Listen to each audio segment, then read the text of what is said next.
For millions of years, crocodiles have reigned as the apex predators of Southeast Asia. Yet, we pushed them to the brink. Now, as crocodiles finally return to Borneo's waterways, a terrifying pattern is emerging. More crocodiles, more fatal attacks. But what if this isn't a story about a successful conservation effort? What if it's a story about something else? Something that's destroying their world and forcing them into ours. The truth behind the attacks is a story you need to hear. I can't just stay in Singapore for this one, so today we're going to understand what's really happening. You have to understand the connection between people and these rivers. I've also come here to visit my auntie, who's an English teacher here in Brunei. My uncle, Patrick, is an Indigenous Lun Bawang Malay. His family has lived in the Temburong region for generations and has a deep understanding and respect of the waterways and the land surrounding Brunei and Malaysia. Our first stop on this journey is out of the city into Sungai Temburong, or translated to English, Temburong River. Before we went deeper into Temburong, we needed to acknowledge the traditional owners, Patrick's ancestors, who in their culture looked after the land and us as we enter. Yes, this is the rock. Belong to these old people here. They will take care of this land. Still have the people around here, but you cannot see them. No. They are very strong people. Shortly after passing the Ancestors Rock, we came across a family having a fish on the jetty here in high tide. The water was almost at the jetty's height itself. And then, Patrick utters a sentence that turns my heart inside out. Wake up. They saw the crocodile. 3 hours into Brunei and I'm already about to see my first crocodile. As you can imagine, I was pretty ecstatic. This guy was absolutely beautiful. At the same time, I couldn't help think, what about the family at the end of the jetty? They've seen a crocodile, but they'll still continue to fish there. I asked Patrick about this, and his answer was very simple. This is the way of life. These families have been fishing here for generations. Normally several people are fishing at the same time, and all of them are on the lookout for a crocodile. For countless communities across Borneo, this river isn't a choice, it's survival. In the vast interior, where piped water and roads are still a luxury, the river is the supermarket and the highway and the washing machine all in one. There are communities in Croc territory that come every day to the river to bathe and wash because there's no running water.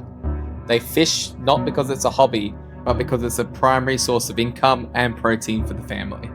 And for many, a boat is the only way to get to school, a clinic, or a market. Prior to COVID-19, the only way to get to the city from Temburong was by boat. It goes to show that even with just education alone, you can't just stay away from the water when your entire life depends on it. This deep reliance creates a delicate balance, a respect built on generations of knowing your river and knowing the specific crocodiles that are sharing it with you. So the question still stands. Does an increase in crocodile population mean more attacks? To answer this, we're going to have to go deeper into Croc territory.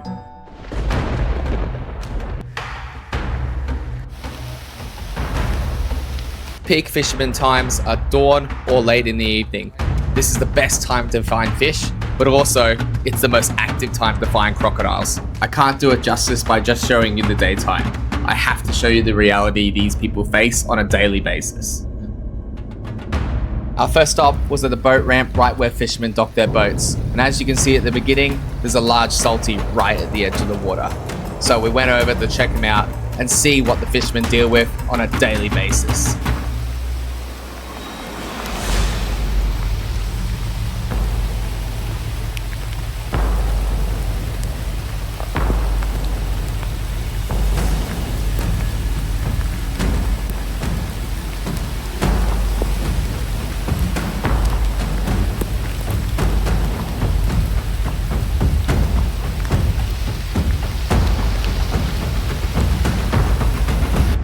We went to a second boat ramp shortly after this, and we found a second large salty as well, right on the boat ramp edge again, and again, and again. Every single boat ramp we went to, or boat adjacent area, had a saltwater crocodile. This is life living on the water in Borneo. But this is where it gets interesting, because most of these crocodiles are known to the community. There's a risk factor that everyone is aware of as they get into the water or near the water's edge, but the reality of the situation is everyone accepts the risk and they are educated on the risk. And if they are a threat or become a problem, they're removed. Patrick still told me stories of some attacks on the local community. There was a boy that was taken just down this river, and there are fishermen that are taken every now and then as well. By and large, most areas in Borneo, if the community knows the crocodile, they know how to manage the risk. But that delicate balance, which has been managed for centuries between humans and crocodiles, is now being shattered. And the trigger is that something more sinister I mentioned earlier. As human development and massive oil palm plantations expand across Borneo, they wage war on this environment. They clear land right to the riverbanks, polluting the water and destroying the crocodile habitats. What these plantations do is catastrophic. They destroy the crocodiles' hunting grounds and decimate their food sources. This creates a displaced, hungry, and stressed population of predators. But crucially, it pushes new and unknown crocodiles out of their territories and forces them into areas already occupied by people. The old rules of coexistence are broken because these aren't the same crocodiles the locals have known for generations. To put it simply, crocodiles own territories. So what happens when they're being displaced is that they try and claim a new territory from another crocodile. This could be very problematic down the road because they're going to be in a constant war until one crocodile owns the land. And any other human that gets in its way is also on target. The same situation happens when you cull a large crocodile. Normally, when you cull a large apex crocodile that owns a piece of land, young juvenile males will come in to try and claim that territory. Think like The Godfather. People are going to be vying for power. Now, because of this, when these juveniles come in, they will be fighting everything that looks like a competitor to its land. That includes humans. And this is where we start to see much more frequent crocodile and human encounters. So the hypothesis is that palm oil plantations are causing a huge problem for crocodiles in general in Borneo. So the question stands then after this: if we keep continuing to build infrastructure to serve our needs as human beings, can crocodiles still survive? To answer this, I'm going to take you back to the Brunei city. We're going to go over the bridge and I'm going to show you something very special.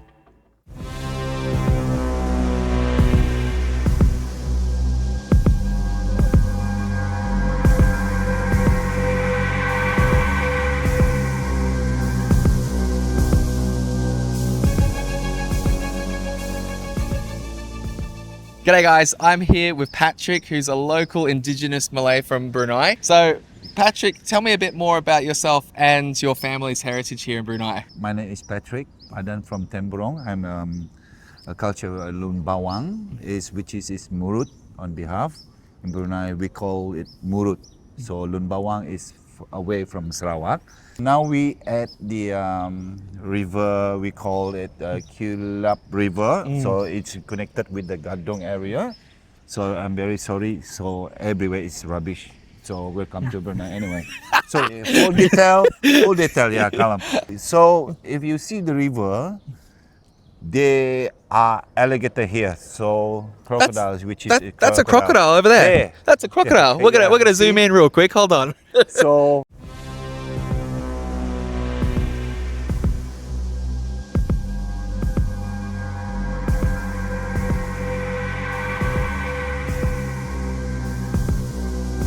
meet Delilah. She's one of the city's many resident crocodiles. People watch her from all their condos and the restaurants along the water. In the years she has been around, there have been 0 attacks. No fear, just respect. Brunei shows us that coexistence with powerful predators isn't just a fantasy. It's about balance, even in the built-up areas. We were very lucky with Delilah. She was giving us a show today. We got to see her actively hunt. The way she did it, she'd circle around the river. So you could see in this footage that I'm showing you right now, she'll go back and forth, back and forth. Now, when she does this, she's going and scouting for either fish or prey that's sitting on the top of the tree to the right here. She'll sit at the bank, she'll wait for it, and then she'll lunge. We managed to see her grab something from the tree early on. Unfortunately, at this time, we were heading back to get coffee and we saw her just as we were leaving. So I had to run down and grab a snap of her just consuming the meal as she headed back into the water. It was quite good. I was pretty impressed about how she went about her business. It just goes to show though that you can have a crocodile living right next to condos in the middle of the city and coexistence still works. It does make sense if you have the right infrastructure and the right messaging around it. We saw plenty of examples of this in Brunei. We saw children's schools right on the water's edge. We saw maps throughout the city as you're walking next to the river of where the crocodiles could be for you to even snap a shot of them, like a tourist destination. Whilst the city is inhabited by many apex crocodiles, it seems that everyone goes about their business, and as long as there's an awareness around it in the city, it's okay. The problems come in when water is vital for survival, where daily use has to be made, regardless of whether there's a crocodile in there or not. This seems to be where the problems are really coming to run. Actually, we don't fight with them. Anyway, we are the first indigenous in this Brunei. Anyway, so we eat anything. I'll be honest, we are indigenous in Brunei. Yes. So in belief, I'm talking about the Iban now, the Dayak in Sarawak, they believe they couldn't kill this animal. They couldn't kill animal. The wise, the crocodile eat their family once you get them. And anyway, so many happen in Totong side. They washed by the crocodile when they went to cross that river to try to go to his buffalo farm. So this guy just one step and then the crocodile washed him. And then Totong, this guy who on the beach they sold crocodile as well. He have a beach area, so he watched his kids watched by a crocodile. So it's very common in It's Borneo. very common in Borneo as well, very common. Talking about in Brunei and in Sarawak the worst, in Sabah now it's getting lots and lots. And do crocodile. you think that there's something that we can do to make that better for people and the crocodiles to reduce the conflict across the board? You cannot saying that stay out from the water. Because that's your way of life, This right? is a way of life to people who can catch fishing. Only do not swim. Yes. I think we've seen that today. We've seen people camping. We'll get another shot. Yeah. But we've seen lots of people camping across the River. and including just having picnics on the river's edge. But I think the number one thing is just don't get in the water with these guys, especially when you see how big they are. Yeah, and one thing is do not close to the river when you are camping. A bit high compared with the river, so the crocodile can climb up. Yeah, absolutely. And then take care of yourself. Don't swim. You can ask the kampong people, can you swim or can you fish? Can you camp? That is very important. Do not do it in yourself. No. Don't try to be a Tarzan. All right, guys. So welcome to Brunei. So it's not just a numbers game. The evidence suggests not. It's a habitat game. The attacks we're seeing are a tragic symptom of an environment under immense pressure. Moving forward requires more than just science. It demands a deeper conversation about how we use the land and how we can learn to truly coexist, once again, with the ancient rulers of these rivers. What do you think is the key to reducing this conflict? Share your thoughts in the comments below. If you found this journey insightful, please subscribe and hit the notification bell for more stories from our natural world. Thank you for watching.